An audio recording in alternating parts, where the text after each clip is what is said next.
Hey guys, what's up? Welcome back to our channel. As always, it's me, Ivan, and today I'm bringing you a watch that, at least in my case, I seriously underestimated. We're talking about the brand new Zelos GT, which has just been announced, and I can tell you straight away, this thing is fantastic. I'll go even further and say that it's quickly becoming my favorite Zelos, and that says a lot, especially considering I was never really interested in this model before.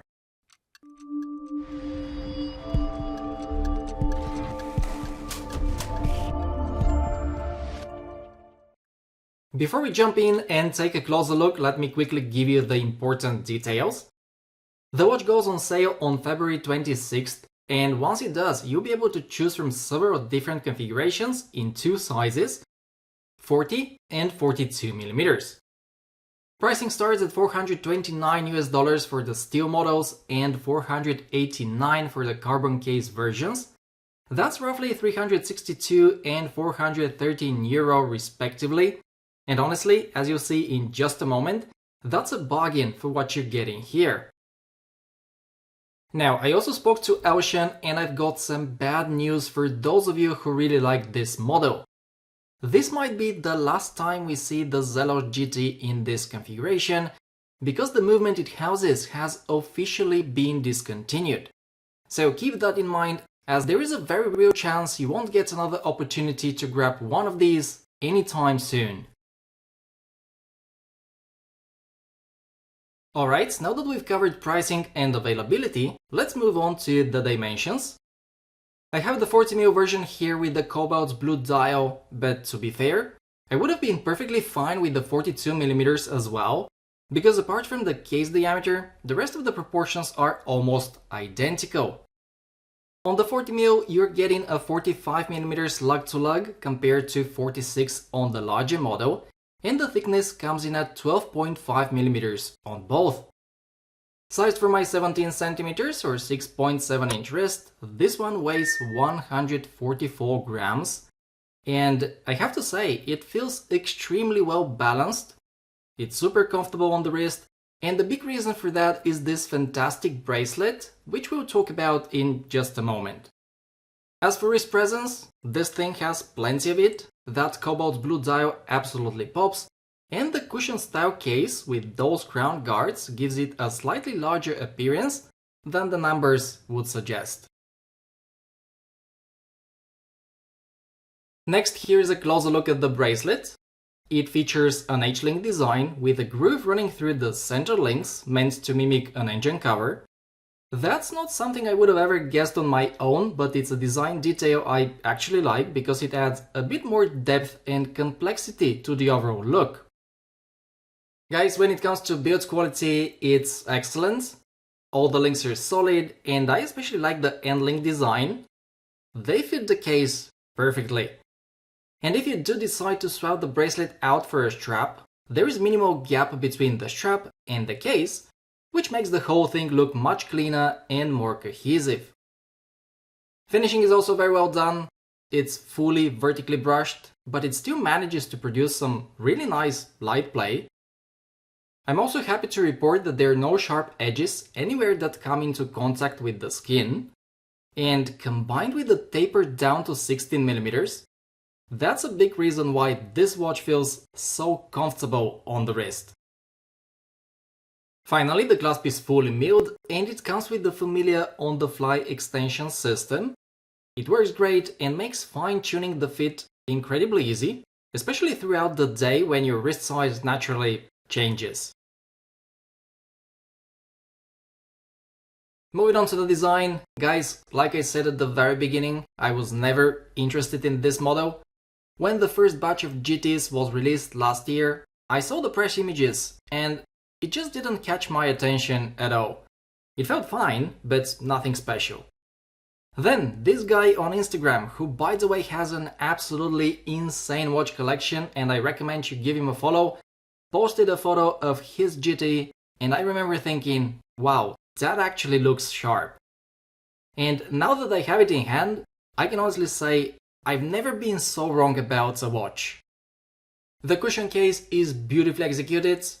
The finishing actually seems even better than what we get on the bracelet.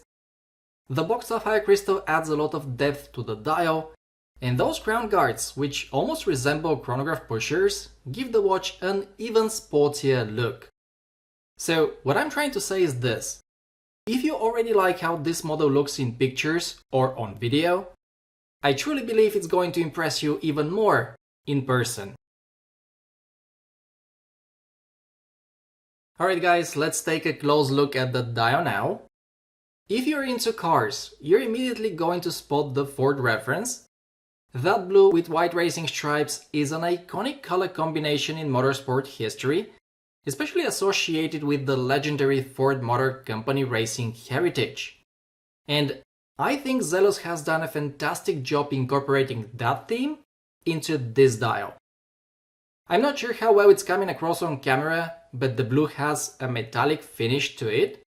Under direct light it absolutely pops, and it has that vibrant, almost electric look that really brings the watch to life. Another highlight here, at least for me, is the power reserve complication, which is designed to resemble a fuel gauge. It's very nicely integrated, it's not in your face or disruptive, but at the same time it's easy to read at a glance. And as I've said before, in my opinion, this is the most useful complication you can have on a mechanical watch, especially if you work in an office and don't move your wrist much throughout the day. As for the overall execution, everything looks crisp and sharp. I honestly can't spot any imperfections. The skeletonized handset is beautifully polished, and I really like the proportions. The minute and seconds hands extend all the way to the minute track, which is something I always appreciate. And finally, there is a cap on the stem, which is a small but very welcome detail that we usually don't see very often. And you guys already know, when it comes to Lume, Zelos simply doesn't disappoint. The Lume of choice here is Super Luminova BGW9, and while there isn't as much of it as on their dive watches, it still performs very well in the dark. You get that crisp blue glow, strong initial charge, and solid, long-lasting legibility.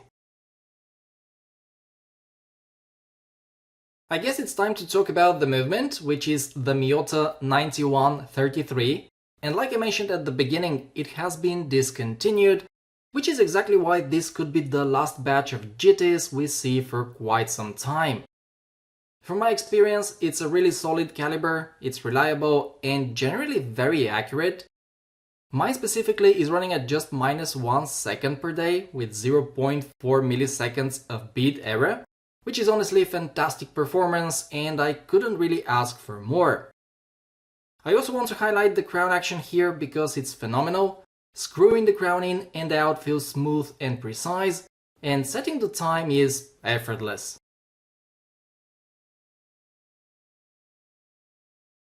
Well, that's pretty much all I have to say, guys. The Zelos GT is a watch I genuinely didn't expect to like this much. I'm extremely pleased with the design, the execution, and the overall quality. Honestly, I can't really think of anything negative to say about it, except maybe that I don't own a proper car to match it with. Because let's be real, my 2007 Renault Laguna diesel just doesn't quite fit the vibe. Anyway, if you're after a sporty, racing-inspired everyday watch, definitely keep an eye on this one. It launches on February 26th, just a few days from now, and there will only be 100 pieces of each variant. So yeah, you might need to be quick because I wouldn't be surprised if some of these sell out within minutes. That's it for today's review. Thank you so much for watching. If you enjoyed the video, make sure to hit that like button because it really helps the channel grow. And as always, I would love to hear your thoughts, so drop a comment down below and let me know what you think about the Zelos GT. Would you go for the 40 or the 42mm, steel or carbon? Let's talk about it. Take care guys, and I'll catch you in the next one.